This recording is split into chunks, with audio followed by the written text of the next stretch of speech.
AI is your assistant. AI is your colleague. Colleague may be the best word.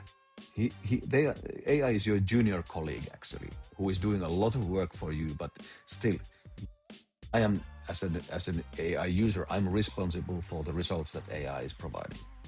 I must sign what am I saying with if I'm helping or using AI as my assistant or colleague to provide some documents or some research or some products or strategies, whatever. It's still me who will be convincing or securing or confirming that, hey, this is what I really believe that needs to happen. And therefore we can't outsource all of our thinking to AI. We need to have the knowledge and understanding of the domain where we're talking. Hello, everyone, and welcome to the Bedsides and Boardroom podcast, where we speak about the intersection between medicine and business. Today, we've got a very special guest, Tommi Linna, and we're going to be speaking about AI in healthcare. Tommi, welcome to the podcast. Thank you so much, Nathan, for having me. Pleasure to be here. Thanks for coming. And just for our listeners, can you just give us an introduction to yourself? What have you been involved in? And how are you shaping the AI revolution, not only in healthcare, but in other businesses? Happily. My background is computer sciences, and I've been always involved in somehow with the computers, let's say 40 years. And recent 2-3 years, I've been actively involved in AI. I'm actually based here in Dubai, and I'm running the chapter of Dubai, this called Agentic Foundation, which is like the spearheading the use of AI in different fields, and so it is a global network of really top professionals, and I'm the one who is in Dubai representing us, and we have in total thousands of specialists around the globe. My background is from Finland. I've been running actually telecom sector businesses for 20 years as a CEO, but then I did a career shift, moved to Dubai, and get involved 100% to AI because it will be the future. And I've been touching the base in quite a few different business areas here, also in medicine, but other businesses as well. So I'm like a domain agnostic, let's put it that way. So background was fiber optics. So I built the biggest fiber optic operator in Finland and raised 300 million money for that one, and it's now running pretty well, and I'm very proud of that project. But I wanted something new after 20 years in that domain, and new global perspective for business. I would say that our founder is actually the number one contributor in GitHub, meaning that he is the number one ranked in the downloads with his solutions, what he has been creating. So I'm learning from him a lot. Well, I think that's the point. You've got to keep learning. It's always a school day.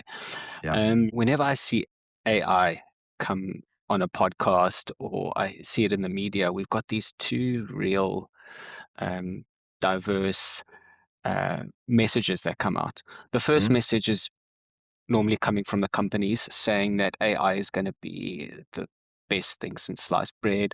In 5 years' time, we're not even going to be driving ourselves. There's going to be robots cleaning our kitchens, and everything is going to go through AI, and it's going to be a total utopia.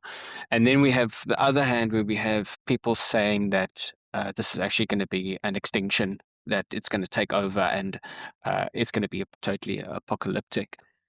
I have my opinions that we're going to probably fall somewhere in between the utopia and total destruction of the world. I don't think we're going to be living in the Matrix in 50 years' time. But just for us to understand, and as an expert in the field, can you just tell me, just so that we're on the same page, what is AI? Just as a straight out definition. That's actually a good question, because I believe that most of the people, for them, AI means that I'm using ChatGPT. So it's like an umbrella of many different fields, and unfortunately, it's still being called AI. But in general, mostly what we understand is large language models, which are these ChatGPT, Claude, and other similar products, where we have a chat interface or voice interface when we get answers from these huge, massive different models that have been taught by trillions of different parameters. But it also covers many other things. It's neural networks, which are very highly sophisticated vector databases and learning things. It's machine learning, it's image learning. So there are multiple different ways. And I for example, in medical industry, this image recognition, for example, X-ray pictures, that's more image recognition than LLM. Maybe and they can be combined in multiple different ways. So there will be a self-learning database that understands always that they will be taught by the more and more pictures you get. There's maybe a human in the loop who justifies or accepts the how AI may be proposing something. This may be a fracture in your bone, and human looks at it, and after it's done enough, many times, maybe hundreds of times, that it will recognize that this. Then you can automate it, and AI will be able to, for like 95 or 99% accuracy, to know that okay, there is a fracture in this bone. Or of course there are tumors or anything else. It has to be taught to a specific purpose, and that's teaching is usually done with the help of human. I think there's a lot of terms that just in your definition have come out: machine learning, artificial intelligence. What is the difference between a really complex system, like a complex algorithm, and AI? You mentioned that this type of learning. What is the difference, so we can all understand? Algorithm is usually deterministic, which means that every time you run something through that algorithm, it gives the same result. AI is, how we usually see, is predicting based on probabilities different outcomes. So if you today write something to your ChatGPT and write exactly the same sentence tomorrow, most likely you will get a bit different answer. If it's a new session, new chat.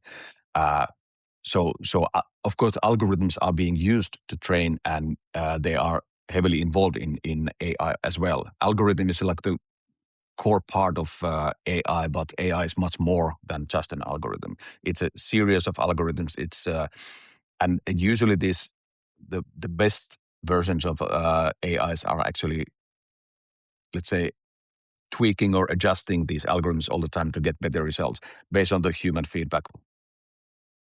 I think just in terms of terminology, we've kind of evolved to using AI a lot more since ChatGPT was launched in 2022. And just as a show of this, I was at a conference for startups, and there was this company that was offering this pet feeder. And basically what it was doing is, when the dog or the cat got onto a mat, it would measure its weight, and then it would adjust the amount of food giving to the pet, with the goal of maintaining the weight of the animal. Now, that is what I understand is an intelligent system, but they called it AI pet feeder. But that's obviously a much lower level of intelligence than when I'm speaking to ChatGPT or Claude or one of the other LLMs. So what are the different levels that we have? How can we think about AI as in terms of these levels of intelligence? Of course, it depends on the model that you are using, that how much intelligence it has. There are, for example, very specific models created for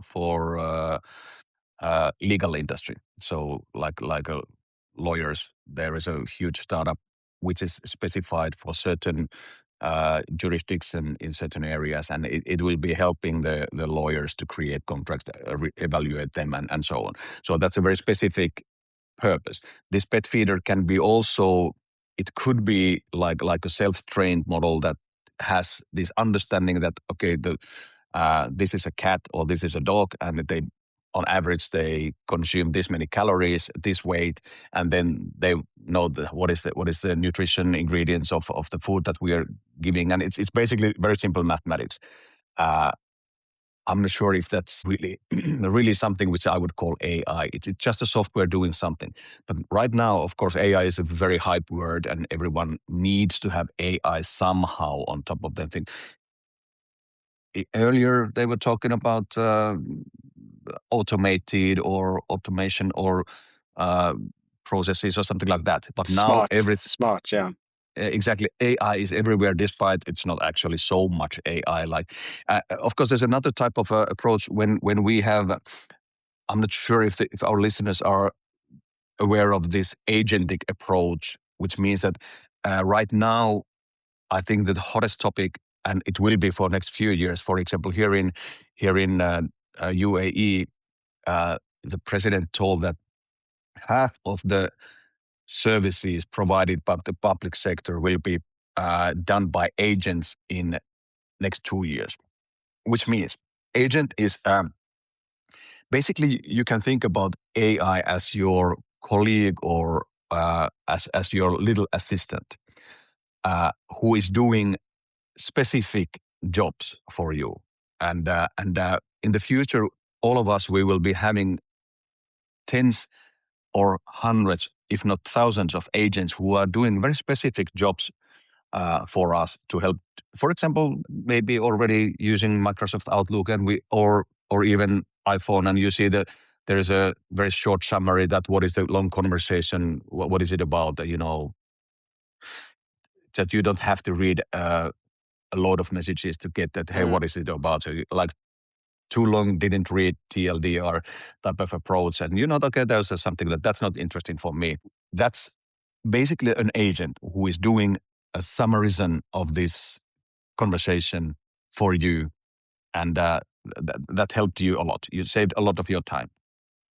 So this agent is the future, which I believe that will happen. For example, in medical industry, doctors are dictating their the visits. When the client visits, you have dictation, and then agent will be transcribing that to a text and the diagnosis.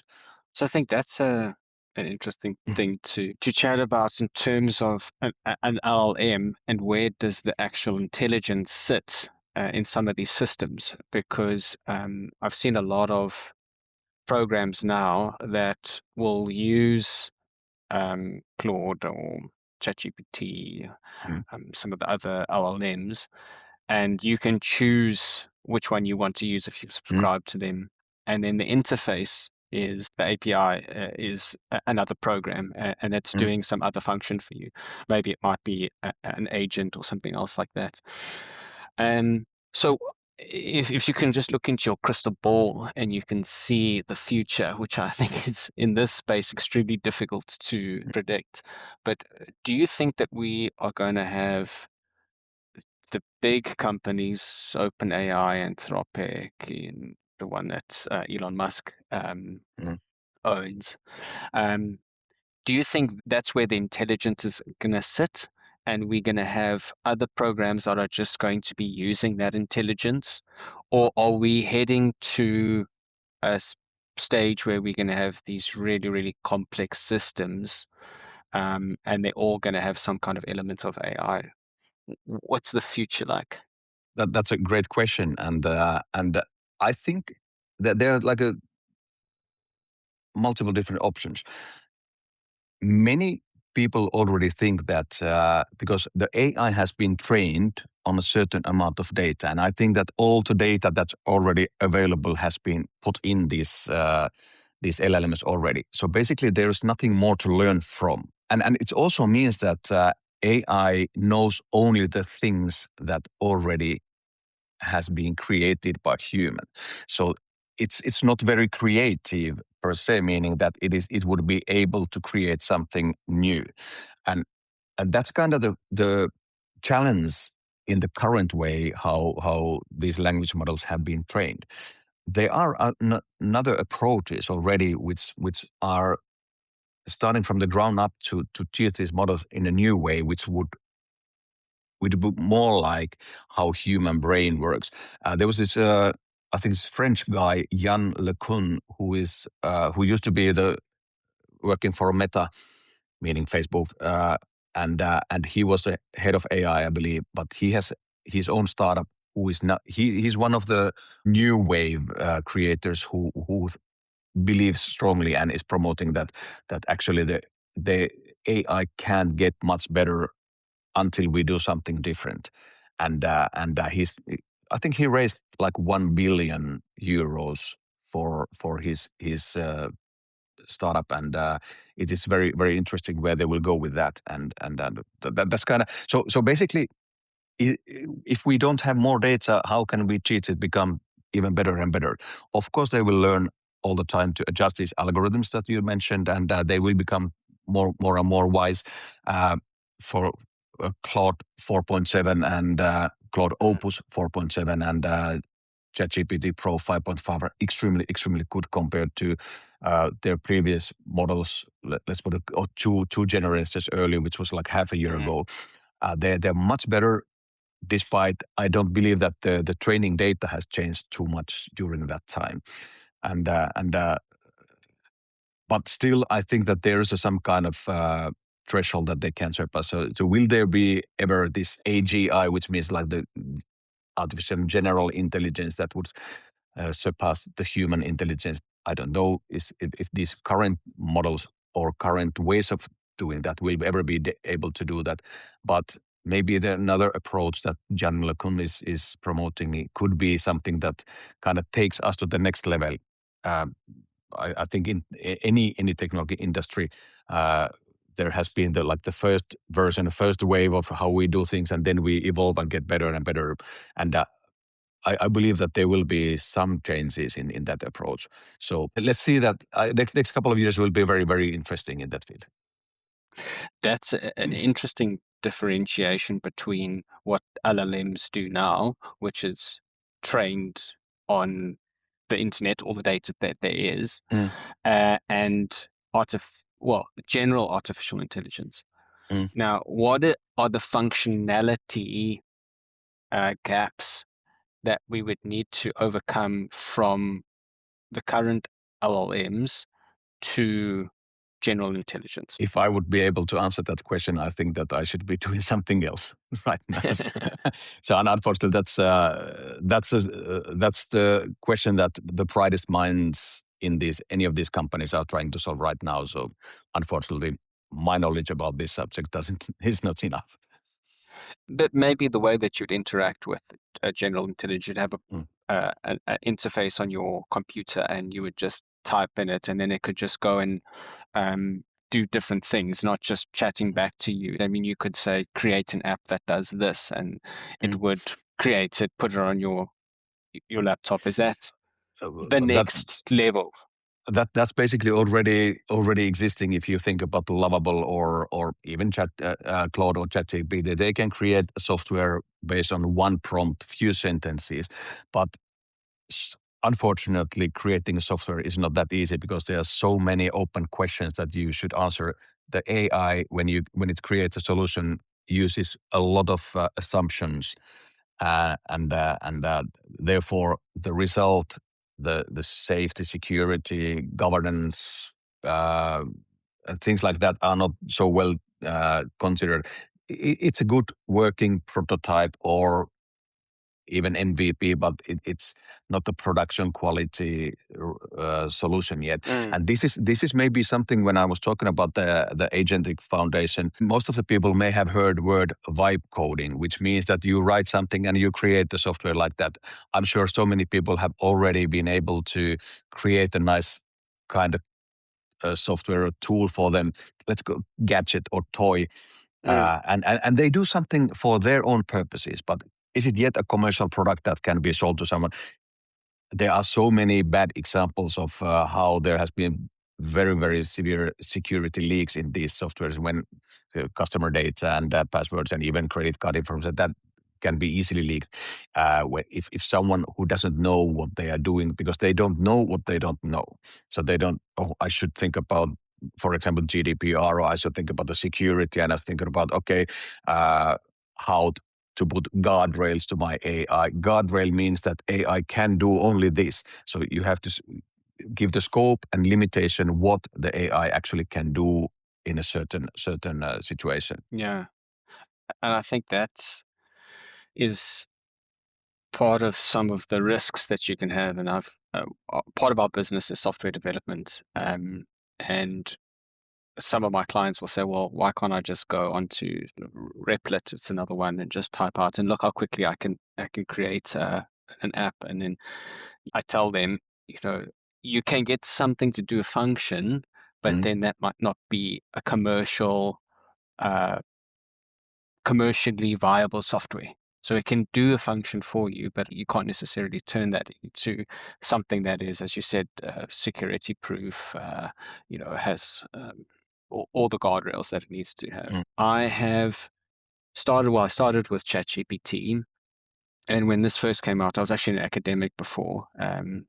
This is something that shows you how quickly this industry is evolving, that within a year we had to change all of our assessments because the students were just using ChatGPT to do all of their assignments. So we actually had to stop assignments because the students would just type in a sentence. Students wouldn't have any learning, and we wouldn't know if they had used AI.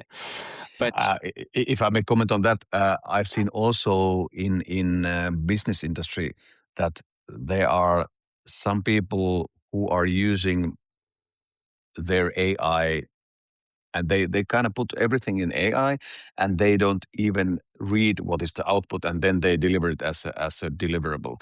And that's the something that I would very, very highly warn you to do, because at least my capability of reading documents has evolved during a few years, that I can see immediately if something is written purely with AI.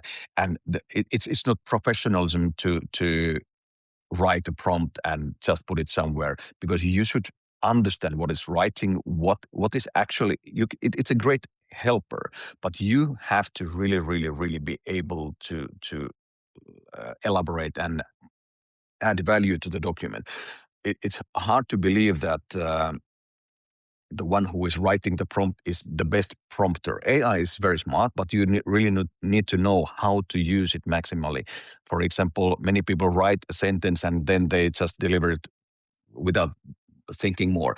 I would always, what I use often myself, I will define in few sentences what is my purpose, and I will ask the AI to create a proper prompt for that. So it creates me my few sentences. It can be suddenly 1,200 lines of prompting, thousands of characters, and then that's defined for my specific purpose. The AI will create that, hey, you are working as a specialist in this field, your role is that, and so on. And it creates very specific, let's call that context engineering, that's very specific target, what we want to achieve with that prompt.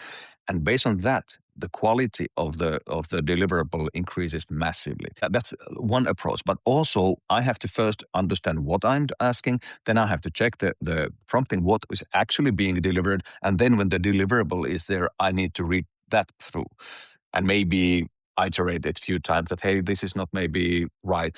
And we have to bear in mind that I'm sure everyone already knows that AI is very, very bad in hallucinating. It creates facts, and it is because it wants to please you, and therefore you should know really, really what's been written. And too many reports that I see that, hey, this is nonsense, and you can see without your eyes open, almost something like that. There's a very nice example in South Africa that has just happened.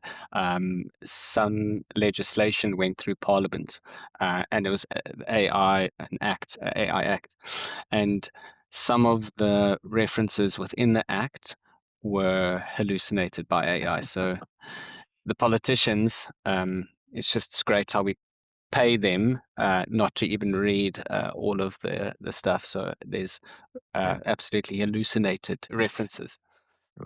For our listeners, the one good advice is, for example, that the longer the session you have with AI, meaning that the more context that you put in that, the worse the quality is. The first 10%, 10 or 15% of the context, the window has a certain size. The longer your session becomes, the quality worsens very, very much.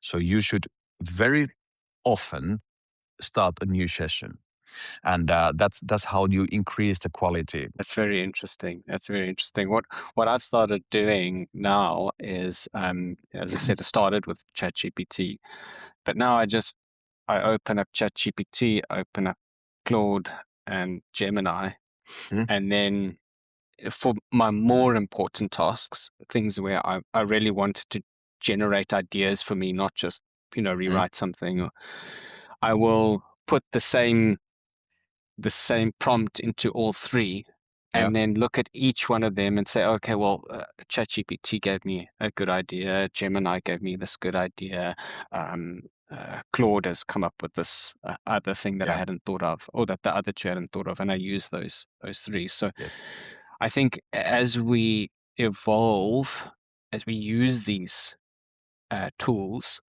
the way that we're using them is also evolving, yes. and I think it's different for generation of ideas. I Mm. think this generation of ideas and rewriting something or just checking something are those two different functionalities that I've been using it for. But this is a healthcare focused podcast, even though we haven't chatted much about healthcare. What are some of the risks? And we know obviously the good things that can happen with AI, but what Mm. are some of the risks that can happen with using AI in healthcare? Okay, we just touched the base of hallucination. So AI usually wants to please the user, and it sometimes gives you wrong answers based on that. Also, there have been some studies that, for example, quite a few people are trying to use ChatGPT or Claude to make a diagnosis of their. They have some symptoms and they want to know what is wrong with me, and it may be that even 70 or 80% of the diagnosis done by these LLMs is completely wrong.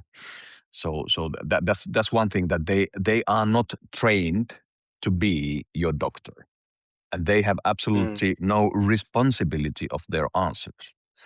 So From the patient perspective, from the patient yes, putting in their symptoms, yeah, from the patient perspective, you might not know what is an important relevant sign. So you might input something into an LLM that yeah.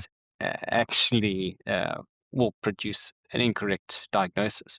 Yes, it could be also that if we're talking about a solution that's created for medical industry, most likely then they would have like a set of questions that they will ask, and based on the answers, the AI would be able to ask you more and more questions to identify, like the doctor does when you're meeting them. So it will ask specifying questions, and maybe they have also these results of the blood tests or some other tests, and then this, it can be getting better answers. But the thing still is that AI has no responsibility towards anyone. It is something how a doctor can use AI to support his assumption of what kind of diagnosis this is. But there has to be someone who carries the responsibility towards the patient. So Mm. if there's an AI, who is the responsible for this one? That's one point. Uh, Another thing is, of course, these are new solutions, and how can we be sure of about the security part of that? That AI doesn't. The AI does exactly what it should be. This information is not being leaked somewhere. For example, the foundational models, the information may go to the server, and despite this Anthropic and OpenAI, and everyone says that we are not using this for training purposes. How do we really know that they don't do? They also told that we are not using your books or your videos or whatever, your content training AI, but they have done it. Of course, they need a lot of medical data to become better. But as said, I believe that the medical field is something that there will be a lot of very specified and the models will be in that industry. For example, let's use image recognition for X-ray images. So that would be something that is going to be a very specific model and a very specific tools for that one. Or, for example, having certain type of general symptoms. How do you recognize that? It will be very diverse set of tools that you will be using, and and for example, thinking about the transcribing, uh, medicine has so many uh, domain specific words that it has to be able to identify them. So I think what my concern is, and it's on the patient front, which we've kind of touched on, that patients will use these models to get a diagnosis. The good thing is they come into the medical facility much more prepared than they would have. They become much more informed, which is a really good thing. But I'm surprised how much trust society in general has put into these large language models. Mm, And we might get to a stage where what's happening in social media, some misinformation, actually leaks into these models, mm, and that informs patients before they come into healthcare. And I yeah, think that is a real concern. I mean, a classic one is the anti-vax. If you look at mm, how much anti-vaccine rhetoric there is out there, if the LLM reflects that, it may push a patient down the wrong way. And yeah. do you agree with that as a real concern from the patient side? Uh, I would definitely agree with you, because AI doesn't know what information is correct and what is wrong. There's a huge amount of, let's call it, disinformation about anti-vax, for example, and if there's more of that compared to that data that would support using vaccinations, AI just has to think about that. Okay, which seems to be more reliable, and if there is more than 50 or 60% of this disinformation, AI could easily start leaning on that one. Mm, So that's why there has to be some kind of validation also, and of course these foundational models are doing a lot of work for that one.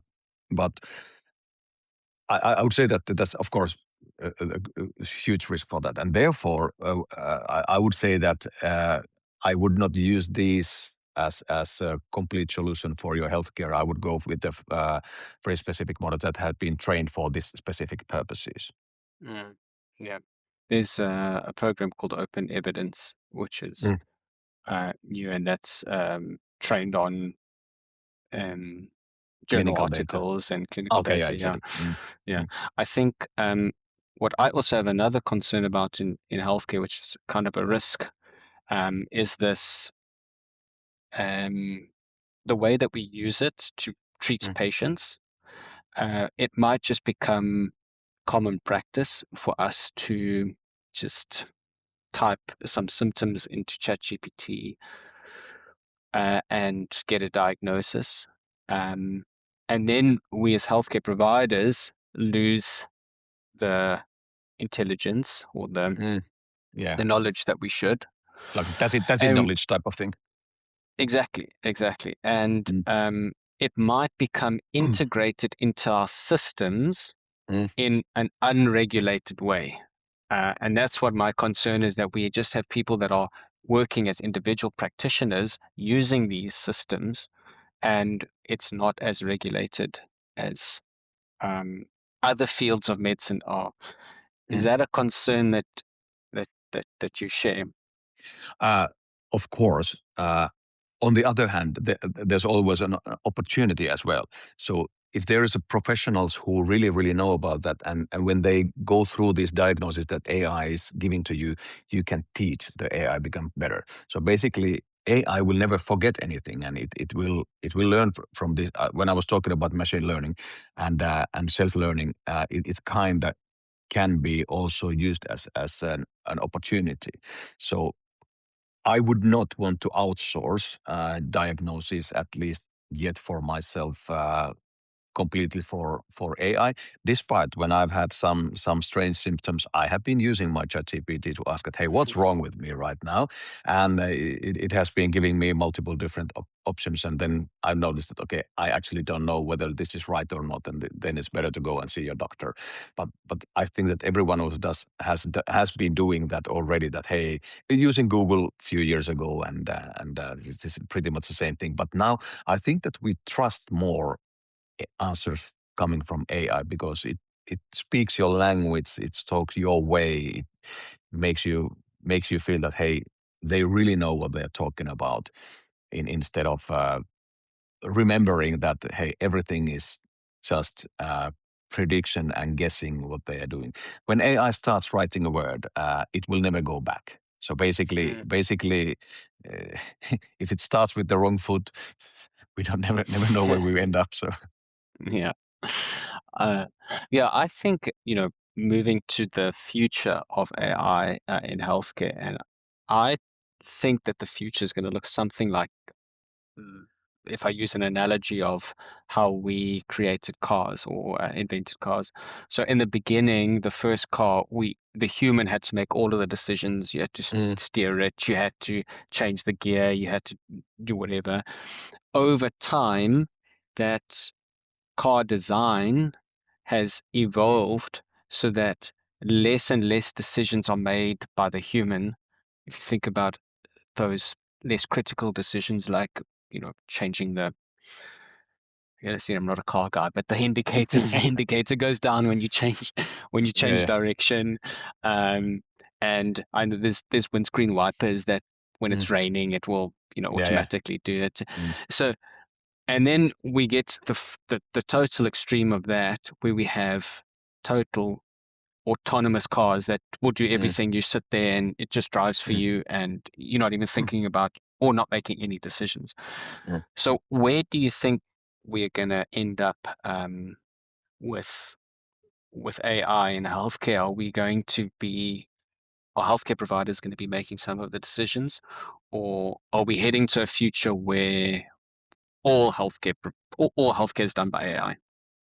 That's a good question because it comes back to a question of who will be in the end of the day, who will be responsible for the diagnosis or the treatments that AI chooses us to have. So I think it's also depends on the legislation as well, because I think that there has to be a responsible doctor who's making the decision. The autonomous driving is a good example because it will be accepted when it becomes so much better than a human driver. Human Mm, people still can drive, but I think that there are a lot of data and statistics that actually uh, self-driven cars are much more safer than they make much less mistakes and much mm, less accidents where someone will be dying compared to human drivers because they are cautious and careful. Of course, there's sometimes an issue and problem, but still the probability is maybe 100 compared to human driver. This is just I don't know for sure, but it could be something like that. And still, we are a bit suspicious about the autonomous driving, uh, mm, despite the status. So basically, and again, if we are having an autonomous car driving, who is responsible if it's making a mistake or causing a lethal accident or something like that? I mm, don't know. I don't have answer for that. And I think it's more like the thing is coming back to this kind of questions rather than will AI provide you a better answer, because AI will be learning all the time. AI has never ever been so smart as it's today. But on the other hand, it has never ever been so stupid than it's today. In the future, we looked at how stupid the AI was today, despite now we think that, oh, that's great, what it's doing. It's continuous learning. It will learn all the time. And that's kind of the magic of it in a way. But as I said, healthcare industry is so sensitive topic, I would say, because we are talking about the human health, we're talking about our lives and how how well we are being. So there has to be someone, because of course right now if a doctor has a license, they need to have a license in order to be able to practice their profession. And if they don't have a license, they can't be considered as responsible doctors. That's kind of the licensing system. When a student passes the medical school, they have to do some practice and show their capabilities as a doctor to get the license. And after that, they will be able to treat the patients alone. And that's a responsibility interface, I would say. And this is a question unfortunately, I think it's very complex and very difficult to answer. But for sure, AI will play a significant role in all the fields of healthcare. But is it autonomous, or is it a tool for a human being? I would imagine it's an assistant or tool for quite some time at least. Maybe in the future, I don't know, depending on the countries as well. But hard to say. But one thing that I would like to add in this discussion is actually that how we see AI in our business or in our lives. AI is. I was using the word tool, and that's actually a wrong. From my thinking, it's a wrong approach. AI is your assistant. AI is your colleague. Colleague may be the best word. AI is your junior colleague actually, who is doing a lot of work for you. But still, I am as an AI user, I'm responsible for the results that AI is providing. I must sign what am I saying with if I'm helping or using AI as my assistant or colleague to provide some documents or some research or some products or strategies, whatever. It's still me who will be, let's say, convincing or securing or confirming that, hey, this is what I really believe that needs to happen. And therefore, we can't outsource all of our thinking to AI. We need to have the knowledge and understanding of the domain where we're talking. Yeah. And I don't think that there's ever been a technology in history that will teach you about its own capabilities. So what I've done for my business is I've started, the process of hiring or creating AI agents. And what I've just done is I've just gone into an LLM, started chatting with it, saying, what can you do? What can't you do? How can you help it? Okay, you say you can do this. How do you do it? And it will come back and it will tell me. So for all of human history, we've created a technology and then we've had to have that knowledge on how to use that. Now that knowledge is actually sitting with the technology instead of it coming from us, which I think is a real change. If I may elaborate a bit on that one, a friend of mine also wanted, he had a problem and he wanted to create a solution and started talking with his Claude. And he was very proud. He was working a few hours and next day he called me that, hey, Tommi, I have created a solution for this problem that it's really irritating. It's really like a problem for him. And then he said, oh, that's interesting. I didn't know that that can be done. Because I also have the same problem, and I already had kind of done some studies about it, and didn't.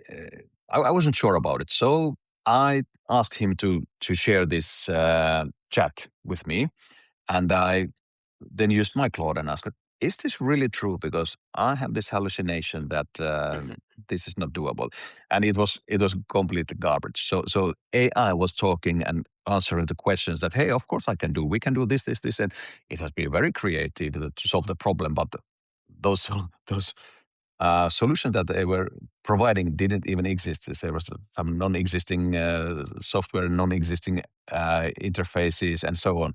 So we really need to be careful when we're talking with AI, because it can really it tells you what you want to hear. I have this problem. I want to have a solution. AI will create a solution, but is it true? Be Yeah. careful with that. And even more risky, some people are using it for therapy, and it's just agreeing with him.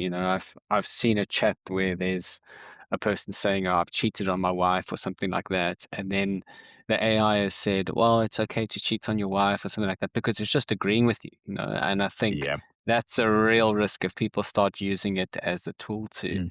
get real world advice.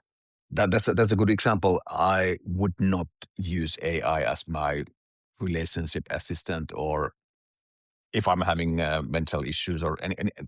It can be helpful for writing messages and analyzing the tone and Mm, things like that. But I know that there are some people who are thinking that, for example, like a AI psychologist or something like that.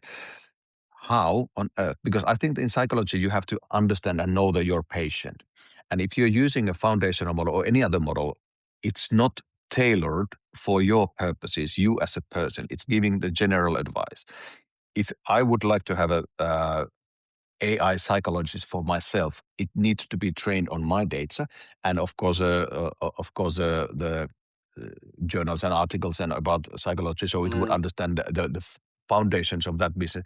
But to be able to give me answers that I would need in this case uh, requires a lot of teaching and learning from the AI in this case. And I would say that they're very cheap versions right now, and I would definitely not go there with AI. This is one of the hardest and most difficult fields in healthcare industry, at least in my eyes. yeah.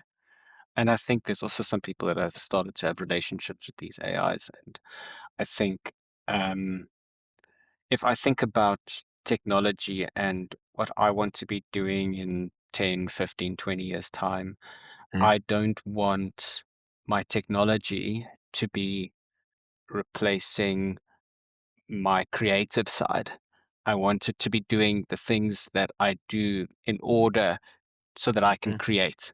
So, yeah, nice quote like, I want my AI to pack my dishes and do the washing and clean yeah, the house. I don't want it to know about art. I want to be able to learn about art for myself. I don't want it to replace books or literature. I want to be able mm, to spend my time doing those things rather than mm, what what it's actually doing now. And human reaction and human relationships. I think yeah, I want the technology to be able to not replace human interaction, want to give me more time with my family, take things off my plate so that I can, go out with my friends or something like that. So I think that's yeah. in the future. We need this genuine connection with another human being. I know that they're already creating some robots which are very human like and they are very pleasing. They will tell you whatever you want. I think that there are some AI girlfriends already, this kind of services, or boyfriends. And of course, people really have been in love with these. But they always say what you want to hear, and they don't argue too much, and they don't have the stress of the work or any other challenges in their lives. They are always supporting, helping, and they are like a. No, they are not real, but some people unfortunately have not been able to make the distinction between these things. But as you said, I really think that we humans we should have more interaction between each others, and that's the actually if you think about the longevity. I think one of the key issues that you're having people who you love around you and your interaction with them often, and that's kind of one of the best things to stay healthy. Also, this is the real connections with human beings. Also, if you think about the AI in general in society, I'm not sure about what is the actual number, but maybe 60 or 70% of the data in internet is right now created by AI. Can be even higher the number. And what you were talking about the creativity. Where is your own thinking? You just it's just I myself I've been writing a lot. I will use AI as my assistant in this case to maybe a draft or give me some ideas, or I write and of course my native language is not English, but sometimes I need to check the grammar or fine tune the vocabulary or something like that.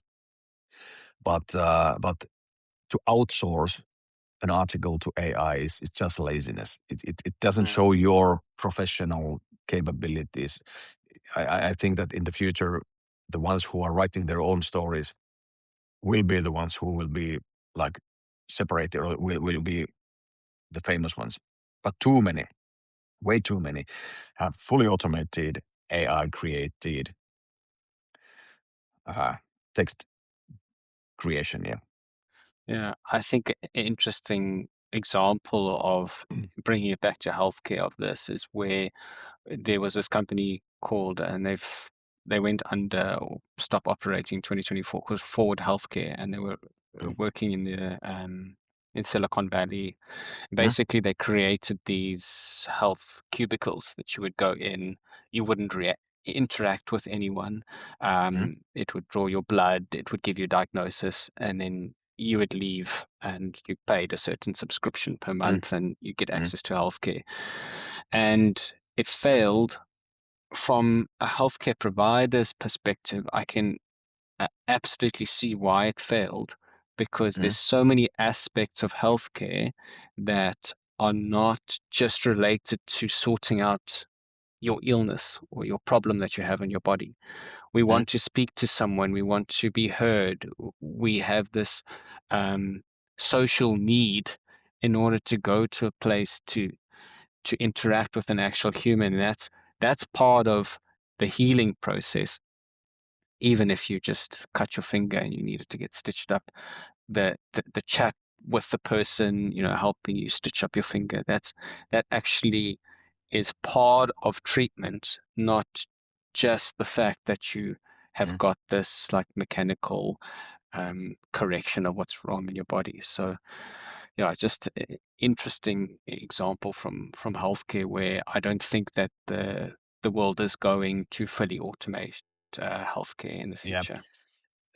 I know that there have been some kind of like pilot hospitals in, I believe it was in China, which are fully automated, and the initial results of those treatments have been better than on average with the doctors.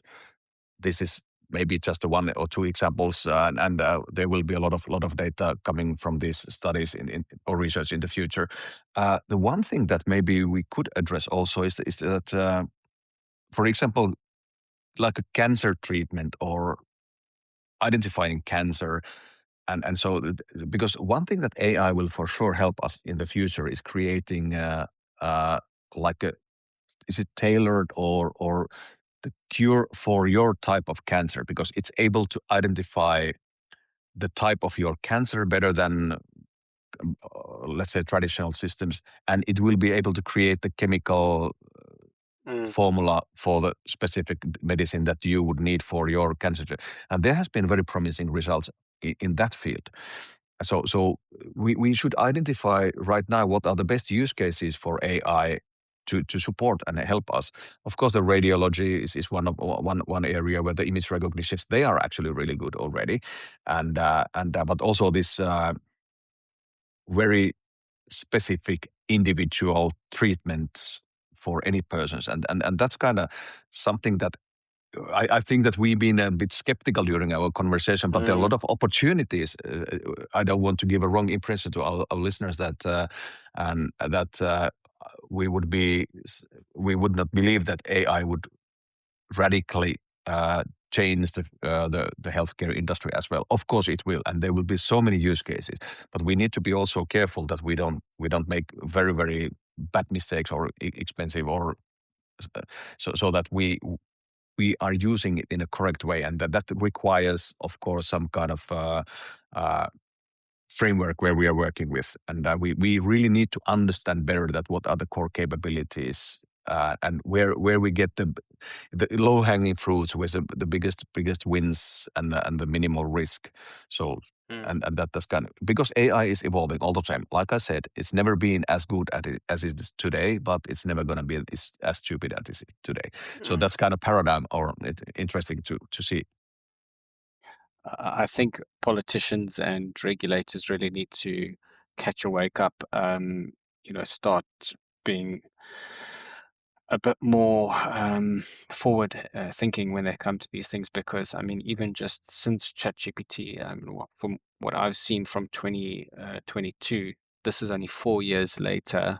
It's very, very different to what we got 4 years ago. And I think Anthropic now, their new, I think Mythos is Yeah. apparently so advanced that they can't even release it to the public. So I think the technology is outstripping what we're regulating at the moment, and regulation within healthcare moves incredibly slowly. If you want to bring a drug onto the market, you're looking at, 10, 15, maybe 20 Yes. years in order to get it there. So it's just, we really need to be on top of these things. Yeah.